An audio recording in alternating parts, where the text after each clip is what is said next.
Hello, my name is Miriam and welcome to my channel. Today we are actually going to be communicating with our animals. So I will be doing two pick a card readings. One will be our communication with our dogs, and the second one will be a communication with our cat / any other pet you may have. Keep in mind that it doesn't matter if your pet is in body or no longer in body. This reading will still apply to you. Our pets are our guardians, right? Whether they're present in body or they're no longer in body, they're still our guardians. And so this information is relevant for all of you.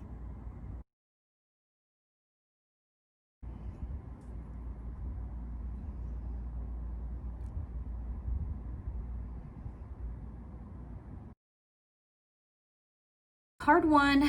If your dog has passed on, your dog is asking you to listen, utilize them. They're your guide. They're there for you. They're there to protect you. They're there to speak to you. They're there to help you, to guide you. They're your guide, no different than an angelic guide. Use them.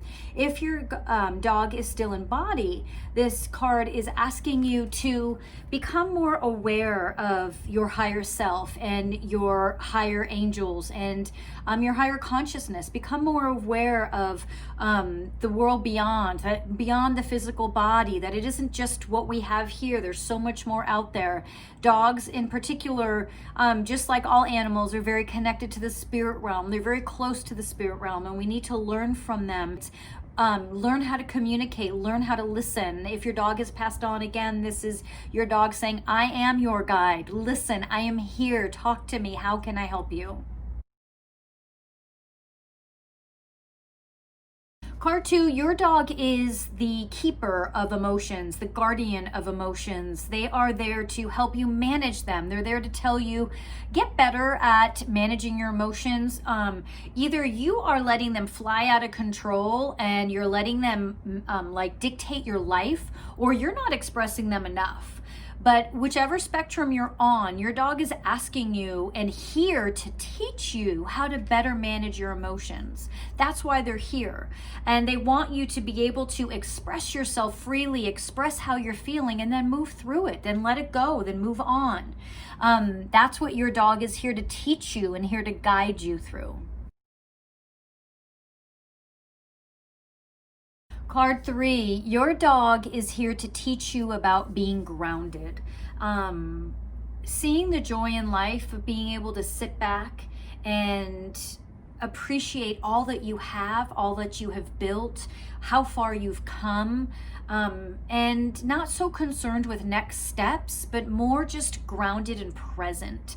Your dog wants you to become more comfortable with being present, more comfortable with trusting where you're at and knowing that where you're at is exactly where you're supposed to be.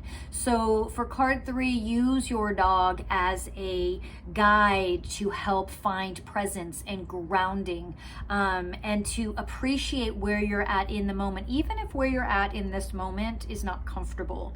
Even more the reason to get grounded in that, to feel it so it can move through you.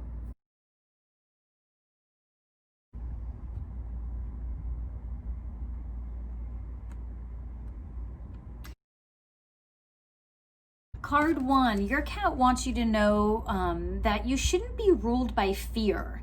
And that tends to be your go-to emotion is fear. And they're here to teach you, or they were here to teach you, that fear shouldn't be your go-to emotion. And the way that we remove that is through a daily meditation practice or through yoga or both, right? Is we want to make sure that we don't make decisions based off of fear. Instead, we make decisions based off of faith. Now, fear is important. So you'll notice with cats, they'll acknowledge their fear. They will recognize fear, but they'll move through it and let go, and then address it, right? Whereas humans tend to hold on to their fear and then react from there, and not let go and not let go. Your cat or your pet is wanting you to know that fear should not be your leading emotion. And what are you going to do to find a way to clear that?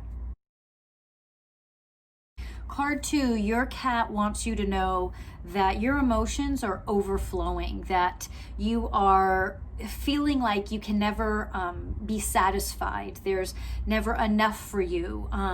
You're feeling like, you know, you're always climbing the ladder, whatever that ladder is. If you're seeking love, if you're seeking relationship or career or family, you get to a certain point and it's not enough and you need more.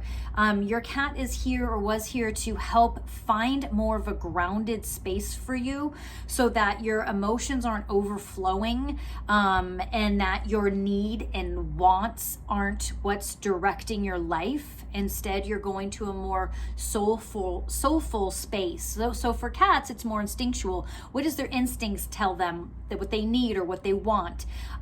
Whereas humans, what they think are their instincts are their needs and wants. I need this. I want that. I won't be happy without this. I won't be happy without that. And your cat is trying to teach you that that's not the way humans are wired. We aren't wired to need and want. We're actually wired to love, to find peace with what we already have. And this need for more is coming from a much more damaged place, something you want to look at in therapy or meditation, yoga, right? So that you can clear that and come to a more balanced place in your life. Card 3, your cat wants you to know that you continually put obstacles in your path that don't need to be there. You seek out roadblocks instead of realizing the path can be smoother. Now, roadblocks are important to acknowledge. They're important to address. They're there for a reason. But sometimes we continue to create roadblocks because we're scared of a smooth transition. We're scared of a smooth ride. We've grown up with turmoil. That's continual roadblock after roadblock, or after some sort of emotional block saying you can't do this, you can't have that. And so your cat is here or was here to teach you that there is opportunity in life to find the clearer path, the smoother path. It's not the path that you'll choose all the time, because that's not the way life works, right? We need those challenges. But you do have the option to remove roadblocks and say, hey, I want to go for that, and be able to walk the path and take that. Does that make sense? They want you to clear the blocks and find a little bit more breathing room for yourself instead of making everything so difficult. And they're saying that you actually reach your goals. You are getting to the end, but you're putting up these blocks that are not necessary. You'll still get to that end result, and you can actually get there with less stress. Being able to live without that stress is going to be new for you, but important for you.